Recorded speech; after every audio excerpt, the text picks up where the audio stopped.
Hello दोस्तों, जय मसीह की Bible story audio Hindi channel में आप सभी का स्वागत है। आज हम पवित्र शास्त्र बाइबल के एक नए ऑडियो स्टोरी से जानेंगे गिनती की पुस्तक, उसकी भूमिका के बारे में।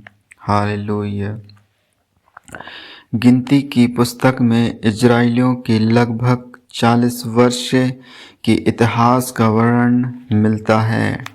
यह सीनेन पर्वत से प्रस्थान से लेकर परमेश्वर की प्रतिज्ञा देश की पूर्वी सीमा तक पहुंचने का वर्णन है। इस पुस्तक का नाम इसके विवरण की एक प्रमुख विशेषता को दर्शाता है, अर्थात इजराइलियों की जनगणना को जो मूसा ने सीनेन पर्वत से प्रस्थान के पहले की थी और पुनः एक पीढ़ी बाद यरदन के पूर्व की और मोआब में की थी। इन दोनों जनगणनाओं के बीच इजरायली कनान देश की दक्षिणी सीमा का देश बरनैन पर पहुँचे, परंतु वहाँ से वे प्रतिज्ञा देश में प्रवेश न कर सके। इस क्षेत्र में कई वर्ष व्यतीत करने के बाद वे यरदन नदी के पूर्व क्षेत्र की ओर गए।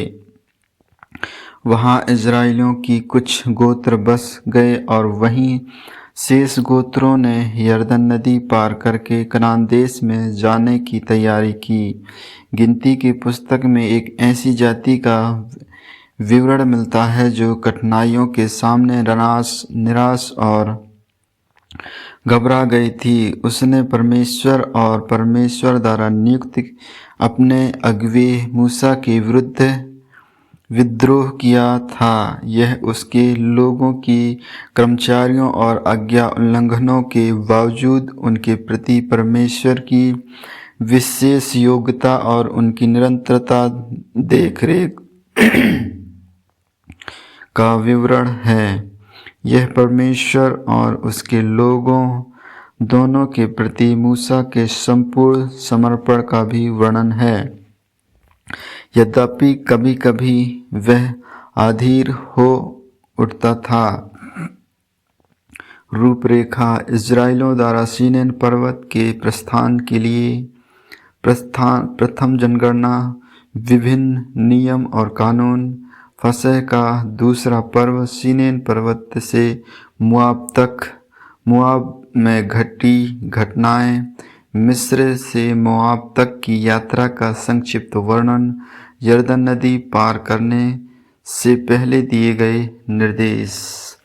आमीन आमीन।